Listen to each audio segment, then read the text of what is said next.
Hi, dear bankers. Welcome to EduTap. This is Sharp 10-minute a day series of Indian economy and Indian financial systems. हम कर रहे थे chapter 15 की एक जो फर्स्ट थ्योरी है, theory of interest, classical theory of interest, उसका part 2। तो हमने पार्ट 1 ऑलरेडी कवर कर लिया है और पार्ट 2 कवर होने के बाद आपको एक जो बहुत ही प्रोमिनेंट टॉपिक है थ्योरी ऑफ इंटरेस्ट में, वो आपका जो है कंप्लीट हो जाएगा। एग्जामिनेशन पॉइंट ऑफ व्यू से ये 1 से 2 मार्क्स के लिए रेलेवेंट है। साथ ही मैं आपको बता दूं, अगर आप जैब की प्रिपरेशन कर रहे हैं तो हमने आपके लिए एक डॉक्यूमेंट प्रिपेयर किया है जो कि आप डाउनलोड कर सकते हैं। लिंक जो डिस्क्रिप्शन में दिया है वहाँ से जाकर, उसमें आपको PYQs, most important topics and most important questions जो है वो मिल जाएंगे। तो चलिए स्टार्ट करते हैं। तो लास्ट टाइम हमने देखा कि कैसे वो लोग जिनके पास सरप्लस मनी है, दे स्टोर देयर मनी, और अपनी सेविंग्स जो उनकी होती हैं, जहाँ पर वो पैसा स्टोर होता है, जो प्रोड्यूसर्स हैं या वो लोग जिनको कैपिटल इन्वेस्टमेंट की रिक्वायरमेंट होती है, वो वहाँ से वो पैसा उठाते हैं और प्रोडक्शन करते हैं। उस चीज़ को हमने रेट ऑफ इंटरेस्ट का नाम दिया। एंड सप्लाई ऑफ सेविंग्स जो है, ये कॉन्सेप्ट हमने कवर कर लिया था। ठीक है, वन एस्पेक्ट ऑफ इट हमने कवर कर लिया था। आज हम बात करेंगे डिमांड फॉर सेविंग्स की। क्या होता है डिमांड फॉर सेविंग्स? ये जो हमने इस मटके में वो सप्लायर्स थे, किस चीज़ के सप्लायर्स? लेंडिंग के। ठीक है, जो सप्लायर्स थे उनका पैसा पड़ा है। अब डिमांड कौन करेगा? डिमांड वो करेंगे जो इन्वेस्टर्स हैं, जो चाहते हैं कि उनके पास पैसा हो और वो उस चीज़ को इन्वेस्ट कर सके, चाहे अपने बिजनेसेस में, चाहे किसी और चीज़ में। तो demand for capital comes from investors. क्यों होती है? क्योंकि कैपिटल इन्वेस्टमेंट करनी होती है उन्होंने। ठीक है, बिजनेसेस चलाने के लिए, गुड्स एंड सर्विसेज प्रोड्यूस करने के लिए, गुड्स एंड सर्विसेज इकोनॉमी में प्रोड्यूस करने के लिए। तो demand for capital is high when high returns from production are expected और the cost of investment is low. Now this is a very very important thing. Now tell me one thing. अगर ये 1 लाख जो उस बंदे ने, जो dancing गाय था, जो उसने 1 लाख सेव किए थे इस मटके में डालकर, जितेंद्र जिसे जैम बनाना था, उसने ये 1 लाख रुपए ले लिए। अब इसने प्रॉमिस किया कि मैं 1 लाख तो रिटर्न करूंगा 1 साल के बाद, साथ ही मैं 10,000 और रिटर्न करूंगा। और उसने ये 1 लाख लगा दिए जैम बनाने में।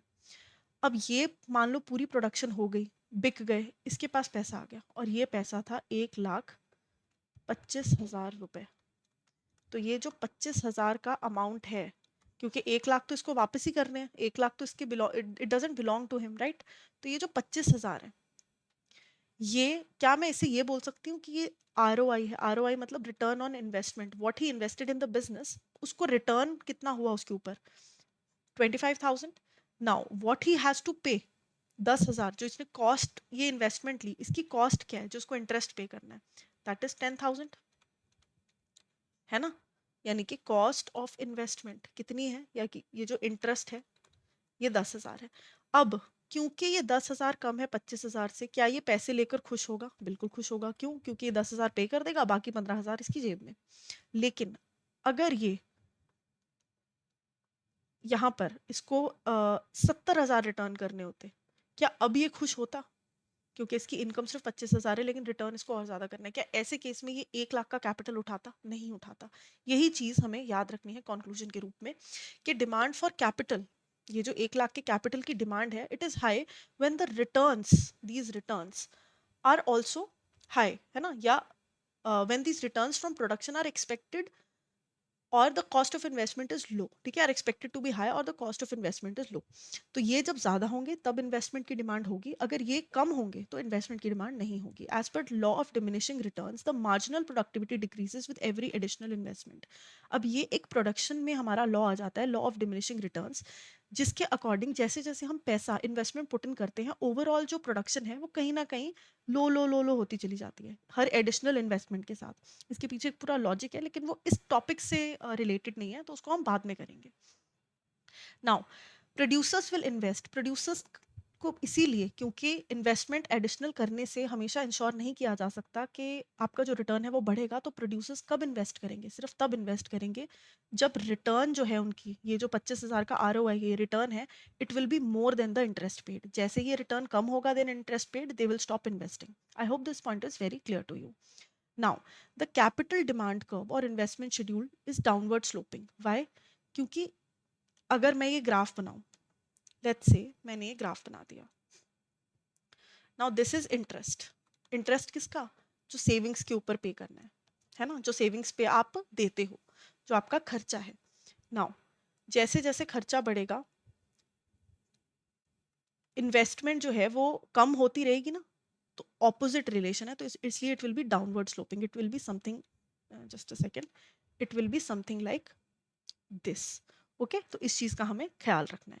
बाकी ग्राफ्स हम आगे जाके करेंगे तो हम और अच्छे से इसे समझ पाएंगे। नाउ कंक्लूजन में क्लासिकल थ्योरी के हमें ये याद रखना है कि according to this theory the rate of interest is determined by the equilibrium of demand and supply. ठीक है, जो डिमांड होती है सेविंग्स की और जो सप्लाई होती है, जहां पर ये दोनों इंटरसेक्ट करते हैं, that is your equilibrium. Interest is the price paid for supply of savings to meet the demand for investment. बिल्कुल है ना, सप्लाई और डिमांड मीट करते हैं, किसकी सप्लाई? सेविंग्स की सप्लाई एंड इन्वेस्टमेंट की डिमांड जहां पर मीट करते हैं वो होता है आपका इंटरेस्ट, और वो होता है जो प्राइस पे आप करते हो इस चीज को मीट कराने के लिए। To conclude, capital supply is regulated by savings. Obviously कितना कैपिटल सप्लाई होगा, कैपिटल इन्वेस्ट आप कितना कर पाओगे, डिपेंड करता है कि वो जो नाचता हुआ आदमी था वो कितने पैसे इन्वेस्ट कर रहा है, कितने पैसे सेव कर रहा है। ठीक है, whereas capital demand is determined by productivity of the capital. और जो जितेंद्र जिसको जैम बनाना था वो कितनी डिमांड करेगा इन्वेस्टमेंट की, 1 लाख करेगा या 2 लाख करेगा या 3 लाख, ये डिपेंड करता है कि जैम बनाने में उसकी प्रोडक्टिविटी कितनी आ रही है, उसके रिटर्न्स ऑन इन्वेस्टमेंट कितने आ रहे हैं। तो I hope this concept is very clear to you. आपने ये याद रखना है कि क्लासिकल थ्योरी में पूरा का पूरा जो एम्फोसिस है that is on the savings. ठीक है, सेविंग्स के व्यू पॉइंट से हम दोनों चीजें देखते हैं, डिमांड भी सप्लाई भी। तो अगर आप जैब के लिए प्रिपेयर कर रहे हो तो हम लेके आए हैं आपके लिए सुपर क्रैश कोर्स, जिसमें कि हम लाइव क्लासेस लेंगे, शॉर्ट नोट्स होंगे, टेस्ट सीरीज होंगी। जैब 80 कूपन कोड आप इस्तेमाल कर सकते हो, और इसमें हम टारगेट करेंगे जैब को with in span of 12 days. साथ ही साथ हम लेकर आए हैं आपके लिए बैंकर्स कैप्सूल कोर्स, जिसमें हम इंडिविजुअल कंपोनेंट को टारगेट करेंगे, जिसमें कि आपको 1 शॉर्ट कॉन्सेप्ट क्लासेस मिलेंगी, short notes and test series. Jab 75 is the code that you can use for the same. इनके लिए और इन्फॉर्मेशन अगर आपको चाहिए तो आप डिस्क्रिप्शन में दिए लिंक पर क्लिक कर सकते हैं। And I will see you in the next class. Thank you and have a nice day.